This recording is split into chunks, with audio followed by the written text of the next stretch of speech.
A very good morning to my dear judges. My name is Xavier and I'm from SMJK Chung Confucian High. I'm 17 this year and I will be reviewing the book Love for Imperfect Things by Heymin Sumin. So, let's talk a little bit about the author, right? So the author he was a monk and he was inspired by things in life. So he decided to write this book. He's also the author of The Things You Can Only See When You Slow Down, which is another good book that I would recommend to anyone, right?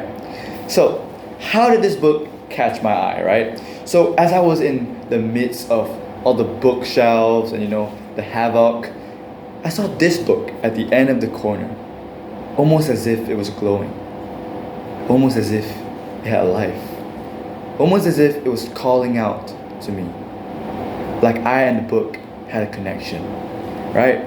I know that's all a little bit too dramatic, but that's how it really felt for me, right? So, in general, this book really is teaching you how to love anything, which is imperfect, right?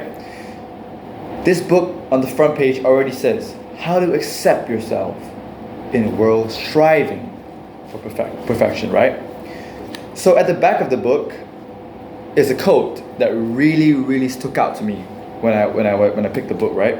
So the quote is, be good to yourself first, then to others, right? So that was the one thing that really caught my attention, right? So, I just took the book and I went home and I read it, right? So this book is really interesting, right? So it's filled with quotes and, motivational stories. But one of them that really stood out to me, right, was this quote. So Heymin Sunim said, when something hasn't turned out well, don't give up.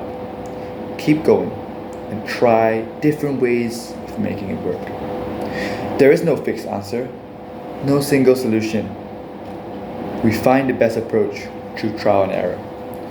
So, as I read the book, I really took the time to reflect on myself, to understand myself, and tell myself, it's okay when we fail sometimes. See, the beauty of failing is not failure, but when we fail, we get up. We never give up. That is the beauty of it, right? See, victory may be fun, right? But the steps towards victory is the journey. And we always enjoy the journey, We always have to enjoy the journey.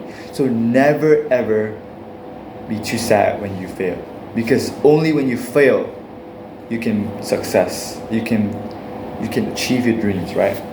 So one of the things that I want to talk about is, in this book especially, that I learned in the book, is that hard work beats talent when talent fails to work hard, which is one of the words that Heymin Sunim said too. See, which is totally fantastic to hear.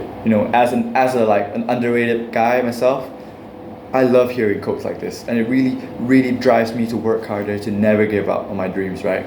So this book actually found me, or I would say I found the book when I was going through a really dark period in my life, right? So I was struggling with my mental health, and this book really turned the tables around for me, right? And the book's just fantastic. It really motivates one to work harder, to accept yourself, like love for imperfect things, right? This guy really teaches us to accept ourselves for who we are and don't compare us to other people. For example, a rose. A rose is so beautiful, right? But once you compare it with a sunflower, the beauty is not that strong anymore, right? You see, Heymin Sunim taught us to accept things and not compare it. Comparison is the kill of joy, right? Once you compare yourself with other people, you don't see the benefit. You don't see the power that you have in yourself, within you, right? For example, if I take a 1 ringgit note, I squish it up, I throw it on the floor, and I step on it. Would you still want it if I gave it to you? Of course you want it, because it's worth $1, right? In life, we get crushed down, we get pushed down. Our boss says no, our teacher says you failed, your mom says you're useless. Of course not my mom's the best. Alright, but the point is that life can throw rocks at us. Life is like a box of chocolates. You never know what's going to happen. But we always, always, always have to live in the moment and appreciate what we have. You see, and to never give up, right? All of us have worth. Everybody has worth. No matter what you did in the past, does not define who you are. This book really taught me that. See, it's what we choose to do that really, really tells you what kind of person you are. This book really taught me that. I would recommend this book to anybody maybe in crisis or struggling mentally, but this is really one of a kind. That's all for today, folks. Thank you very much.